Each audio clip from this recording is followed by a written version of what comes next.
Élément de correction de la planche 4 sur les compositions des vecteurs vitesse et surtout l'application de Varignon sur l'hélicoptère. Donc premièrement, on vous demande de déterminer dans le cas de la figure le champ des vitesses absolues des points d'accélération du point A et du point B qui appartiennent à la pale. Alors juste pour une petite info, donc la cabine de l'hélicoptère est en translation rectiligne par rapport à O, Y.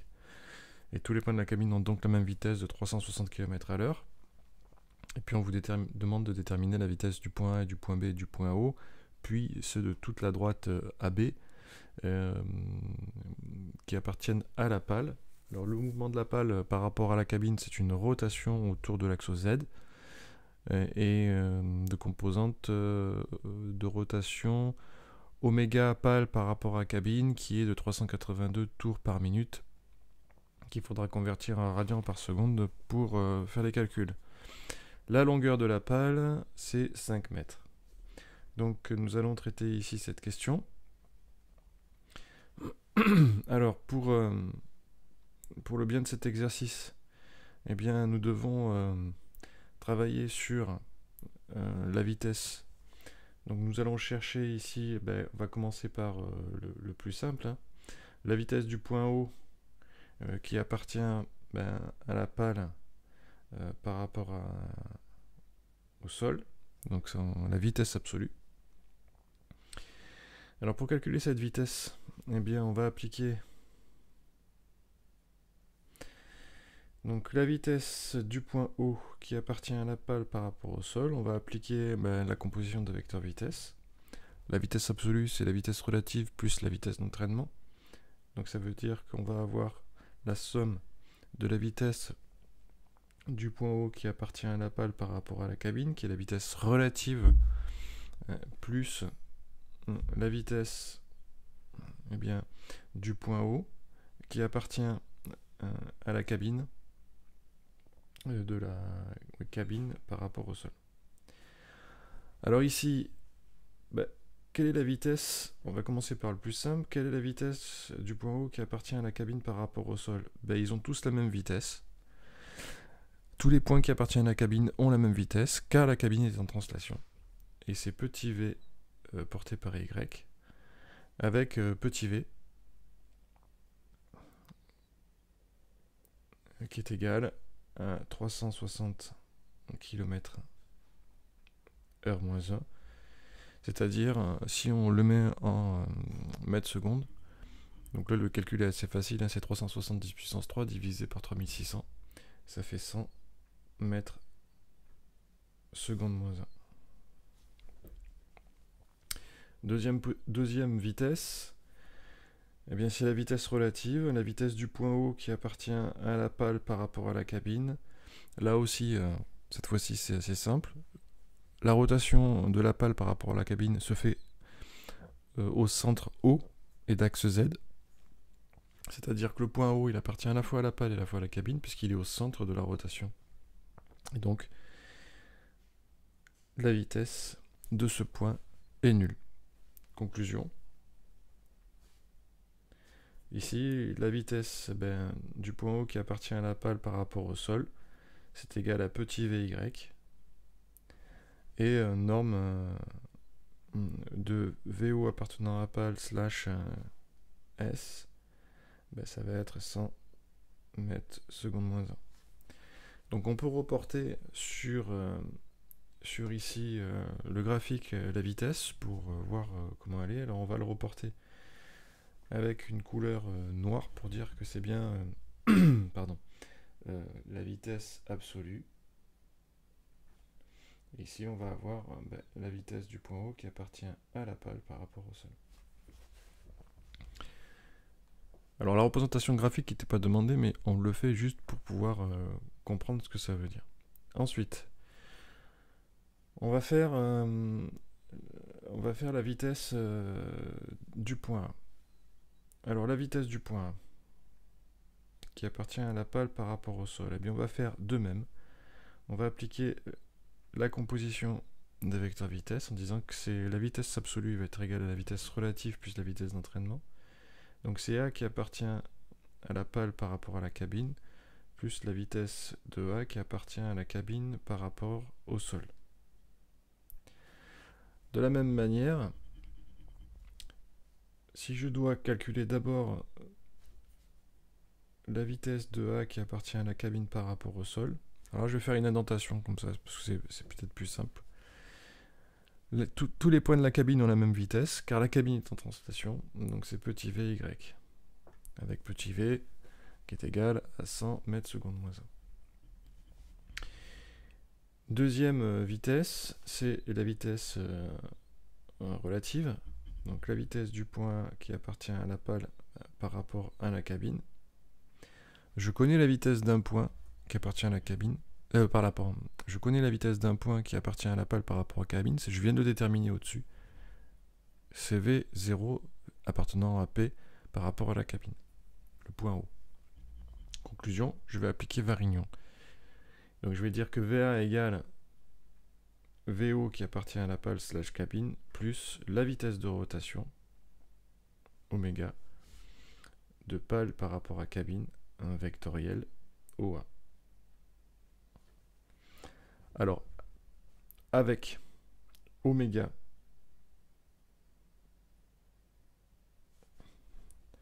qui va être égal oméga P / C1, qui va être égal à petit oméga P / C porté par Z.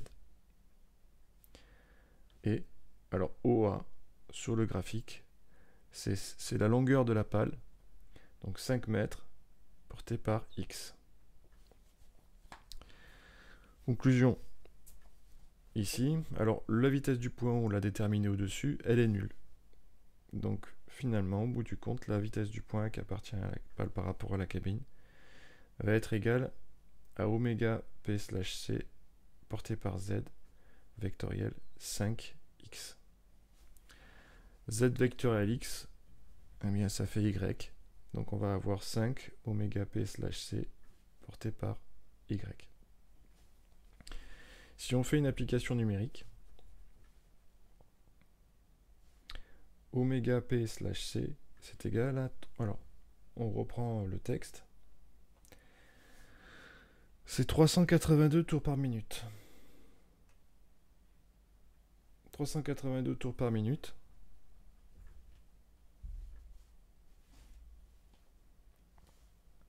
Voilà.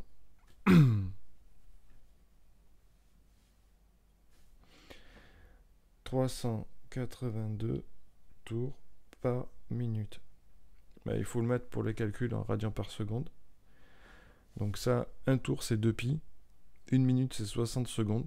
Donc ça fait 382 fois 2 pi divisé par 60 radians seconde moins 1.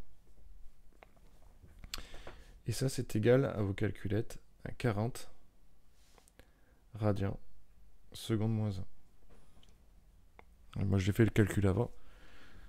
Donc ici ça veut dire que finalement 5 fois 4 égale 2. Donc on a 200. Non, 5 fois 4 égale 20, pardon. Donc ça veut dire que ici le oméga P / C, c'est... alors pardon, c'est pas celui-là. Hop. Alors, la gomme, c'est ça. Hop. Donc ça veut dire qu'ici, la vitesse du point A qui appartient à P / C, donc la vitesse relative, est égale à 200 Y.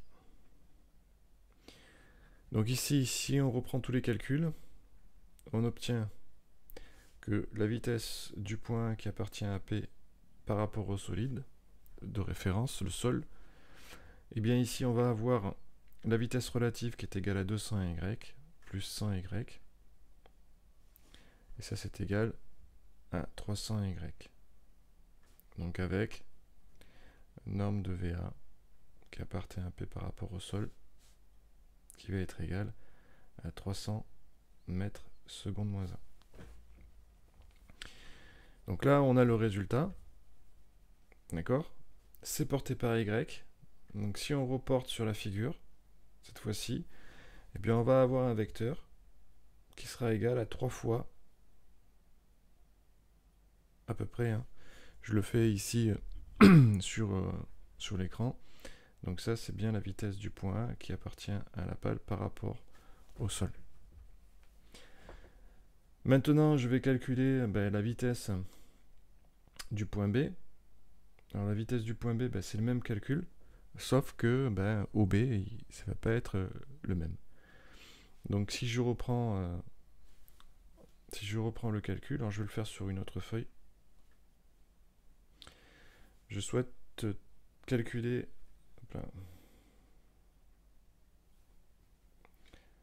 Je souhaite calculer ici la vitesse du point B qui appartient à la pale par rapport au sol, la composition des vecteurs vitesse d'x et pale par rapport à la cabine, plus la vitesse du point B qui appartient à la cabine par rapport au sol. Donc c'est égal ici à la vitesse relative plus petit v y, comme tout à l'heure. J'ai besoin de calculer la vitesse relative, donc B qui appartient à la pale par rapport à la cabine, j'utilise Varignon. Donc c'est V au 0, enfin le V au centre de la rotation de la pale par rapport à la cabine, plus le oméga de pale par rapport à la cabine, vectoriel, OB. Alors ça c'est vecteur nul, plus le oméga P slash C porté par Z, vectoriel, cette fois-ci, moins 5x. Donc on va trouver exactement, pratiquement le même terme, mais avec un moins, donc moins 200 y. Donc quand je reporte le résultat dans l'équation finale de la vitesse absolue, eh bien je vais avoir moins 200 y plus 100 y. Ce qui fait un résultat de moins 100 y. Donc ici, je vais reporter sur le graphique ici de départ, une vitesse en B qui va être égale à moins 100 y. Qui est à peu près de la même longueur, enfin qui est exactement de la même longueur que celle en haut, mais dans l'autre sens.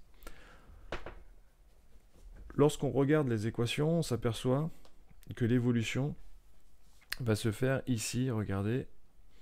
Donc je vais prendre un stylo d'une couleur différente pour voir comment ça évolue. Ça évolue de cette façon-là. Si je regarde la vitesse en A, en fait c'est ce paramètre qui évolue. C'est la longueur OA. Soit elle est positive, soit elle est négative. Et ici, qu'est-ce qui va se passer? Eh bien ça va évoluer avec une somme près en fonction de la longueur. Donc en fait si j'écris comment ça évolue avec une coordonnée, on va dire, on va appeler petit x, et bien pour tout point, je vais mettre la loupe, ce sera plus simple. Pour tout point M qui appartiendrait à la pale par rapport au solide, et bien je vais avoir une évolution qui sera de l'ordre de oméga P slash C multiplié par petit x, donc une coordonnée x, portée par l'axe y plus 100 y. Ce qui fait que x étant la coordonnée du point M sur l'axe des x. Si le point M appartient à la droite AB. Conclusion, ça évolue suivant l'axe des x et proportionnellement à lui. Donc ça voudra dire que si je reporte sur la figure la répartition des vitesses des points qui appartiennent à la droite AB, eh bien je vais avoir une répartition linéaire de ces vecteurs, et tous les vecteurs ici s'arrêteront à cette droite que je viens de tracer, qui est à la limite de la pointe de la flèche des vitesses. Chaque vitesse étant collinéaire à Y. Voilà. Conclusion, tous les vitesses ici sont comme ça. On peut remarquer ici qu'il existe un point I. I qui sera le centre instantané de rotation, parce que sa vitesse sera nulle. Ça, c'est la question 3. Mais on va d'abord passer à la question 2 pour le calcul de C. Le calcul de C, on voit que le point C, lui, il n'est pas sur X, il est sur Y. Donc, je vais calculer sa vitesse, parce que c'est demandé à la question 2. Donc, on fait exactement la même chose. Ouh là là. Hop là. J'ai pas pris le bon stylo. Donc, la vitesse du point C qui appartient à la pale par rapport au sol, eh bien on fait la même chose, c'est la vitesse de ce point C qui appartient à la pale par rapport à la cabine, plus la vitesse du point C qui appartient à la cabine. Hop là, ça a glissé. Cabine par rapport au sol. De la même manière, j'ai la vitesse relative qu'il faudra que je calcule, plus petit vy, parce que tous les points qui appartiennent à la cabine ont la même vitesse. La vitesse du point C qui appartient à la pale par rapport à la cabine. Alors j'ai marqué cabine, j'ai mis un C majuscule, parce que j'ai peut-être mal choisi le point C, j'aurais dû prendre un autre point, une autre lettre, pour être sûr qu'il n'y ait pas d'ambiguïté. Mais bon, c'est comme ça, je l'ai distribué comme ça, donc j'essaye de faire avec. Donc ici, c'est pareil, c'est la vitesse du point O qui appartient à la pale par rapport à la cabine, plus le oméga de P/C vectoriel OC. C'est la formule de Varignon. Et donc ici, on obtiendra vecteur nul plus oméga PC porté par Z vectoriel. Donc cette fois-ci, c'est bien la longueur de la pale, mais c'est porté par Y. Donc le produit vectoriel est différent, Z vectoriel Y et Z vectoriel Y. On a appris dans le cours que c'était moins X. Donc ici, on va avoir moins 100X. Conclusion, la vitesse absolue au point C, qui appartient à la pale par rapport au sol, c'est moins 100x. Alors, je me suis trompé ici, parce que c'était pas moins 100x, c'était moins 200. Excusez-moi. C'est ce qu'on avait trouvé tout à l'heure. Je l'ai vu en regardant le haut. Et ici, tout à l'heure, là, le calcul de oméga PC x 5, ça faisait 200. Donc ici, j'ai bien 200. Donc, je corrige. C'est ce qu'on appelle une erreur d'étourderie, c'est bien de s'en apercevoir. D'accord? Oula, alors c'est pas 2000, je recommence. Hop. Moins 200. X plus 100 Y. Alors si je veux calculer la norme, je vais faire une application numérique, la norme de VC qui appartient à P/C, S, pardon, c'est racine des coordonnées au carré. Donc racine des coordonnées au carré, ça fait 200 au carré plus 100 au carré. Et là, on va trouver un résultat. Donc ça fait 400 plus... Donc ça fait beaucoup. Donc il faudra le calculer. Donc si je reporte sur... il y a racine de 2, quoi, quelque part, par rapport aux autres de tout à l'heure. Si je reporte ici sur mon graphique, alors je vais faire une composition des vecteurs des vitesses avec un vecteur vert qui serait en fait le 100, hop, ça c'est le petit vy. Et puis un autre vecteur qui serait, alors je vais le faire en orange, voilà, qui serait en fait moins 200y. Ouais. Et bien finalement le vecteur c c'est la composition, c'est la somme de ces deux vecteurs puisque c'est écrit dans l'équation. Et donc on trouvera, donc je vais faire des petits pointillés si j'y arrive, on trouvera ici ce vecteur là qui sera en fait la composition des deux vecteurs. Ici, VC qui appartient à pale par rapport au sol. Donc on vient de déterminer VC. Alors sa norme, il faudra la calculer. Et puis on va déterminer ici le point I. Alors le point I, comment on va le déterminer? Assez simplement, en disant que I il appartient à la droite AB. Donc finalement, je me fais avoir à chaque fois. VI qui appartient à la pale par rapport au sol, la coordonnée du point I, on ne la connaît pas. C'est comme on a vu tout à l'heure. Quand on a pris la coordonnée ici du point VM, eh bien, puisqu'on l'a calculé, c'est oméga P/E. La coordonnée XI, puisqu'on l'a fait déjà, Y plus 100Y. Alors on ne sait pas où il est. Et la seule chose qu'on sait, c'est que ce vecteur, il est nul.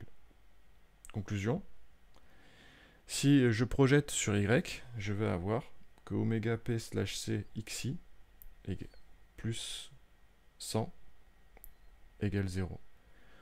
Donc on a une équation, xi égale à moins 100 sur oméga p slash c. Alors oméga p, j'ai pas bien fait mon 0, je vous prie de m'excuser. Hop, je vais essayer de le refaire correctement. Voilà. 100 divisé par, alors je crois que c'est 40, ça fait 2,5, donc ça fait moins 2,5 mètres. Voilà. Et la question 3 est terminée.